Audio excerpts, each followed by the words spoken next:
Hi YouTube! I know it's July, but back to school is coming very soon. I go back to school August 8th. Yeah, I think August 8th, and I'm going to be going to the 10th grade. So since I lived through my 9th grade year, I just decided to make a video to, I don't know, help out any upcoming freshmen and stuff.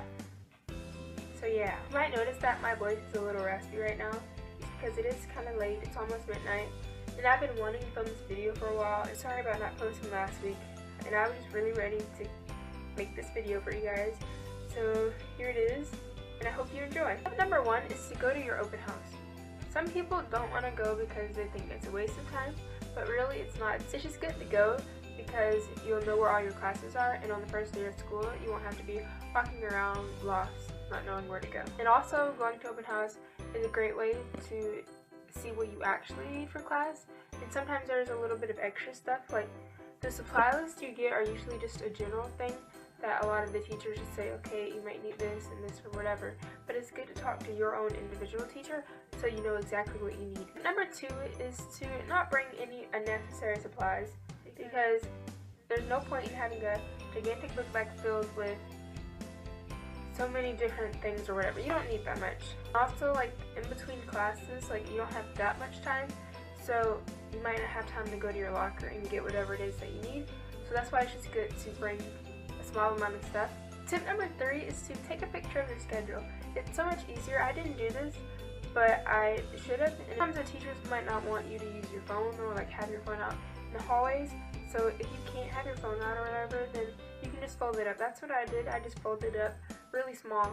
But whatever you do, don't just like go around with it like really big out, because you might end up dropping it, or you might cover your face and you might not see, or whatever. Like anything could happen to it, because like most likely the hallways are going to be really crowded, so it's just easier not to have something like that big just out like that. Number four is to set a schedule for yourself. So I recommend doing that. Like I didn't have like a set schedule, and I think I should, because it will make doing things a lot easier and organized, and you'll have a better opportunity of actually getting everything done. Number five goes along with my last tip about setting a schedule. This one is just to go to bed on time and to get up early. Since I would wake up every morning at 5:30, going to bed early helped me so much. I recommend that you wake up early just because it gives you extra time to do whatever. Even though I woke up at 5:30 every morning, sometimes I still would miss the bus, or I would almost miss the bus. So by going back to tip four, it's just good to have a schedule so you won't be like how I would be. Six is to eat a good breakfast. Like when I would eat something, it would make me feel so much better. Like my stomach would growl a lot. Like it would be really quiet, and then that's when my stomach would start to growl. So that's why it's just good to eat a good breakfast, so you don't have to worry about being embarrassed about your stomach growling. And also so you can stay focused, because a lot of times we'd be doing something and I'd be very hungry and I couldn't even focus on my work because I would just be thinking about when lunch was. I also recommend having a hot breakfast, but it's best to have something that's hot because it wakes you up in the morning. And this is something I recommend you do. Take a snack with you, or something that you could eat maybe like later or whatever, whenever you start getting hungry, because sometimes you're not that hungry. Like I'm not hungry right when I wake up at 5:30. Sometimes I am, but most of the time I'm not. Tip number seven is to get organized. Like I'm not the most organized person, so I would lose all of my papers. It would just be a mess in my book bag. But when I ended up finding them, they would be covered in food, or like they would just be like crumpled up or whatever. So that's why it's just good to get organized, because it makes it so much easier. While using your locker, it's good to keep that organized as well. Step number 8 is to stay focused in class and study. This will benefit you so much. You will have a little bit harder work in middle school. It's not much harder, but still you're going to have some harder work, so that's why it's just good to study. Tip number 9 is to try out for some type of team or join a club. This is something I really recommend that you do, because it's a great way for you to meet new people and do really cool things. I tried out for the drill team for ROTC, and I was so happy when I made it, and I met some really cool people, and I got to go and visit these places, even though we were just going there to march and all that. But still, it was really cool being able to have like a little road trip and all of that, and then being on the bus was fun. So it's just a great way for you, instead of just going to school and coming home. And you can also do some type of club. Like at my school, they have a good amount of clubs to choose from. I was going to join some, but then drill team just took over, so that's why I didn't join any clubs. But if you can, just do it. I really recommend it. I joined a club type thing. I'm in this thing called Trium, and it's a music honor society because I'm in chorus. I have on my chorus shirt right now, but I'm not going to be able to do it next year though, because I didn't have enough room in my classes, because I'm going to be taking 2 math classes so I can get ahead.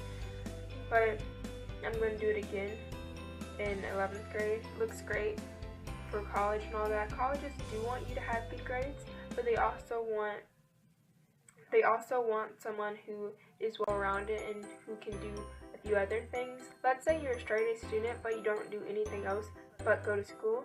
Most colleges would rather have someone who has A's and B's and does a few other activities outside of the classroom. And even if you don't want to go to college, it is just a really cool way for you to go out, do cool things, and meet new people. Tip number 10 is just to relax and take a deep breath. 9th grade is not as bad as you think, honestly. It goes by so fast. It feels like just yesterday was the start of my freshman year, but now in like a month or whatever, I'm going to be starting 10th grade, so it's not that bad. It's not like in movies, like people dunk your head in toilets and stuff. That kind of thing doesn't happen, and if it does, I just don't know about it.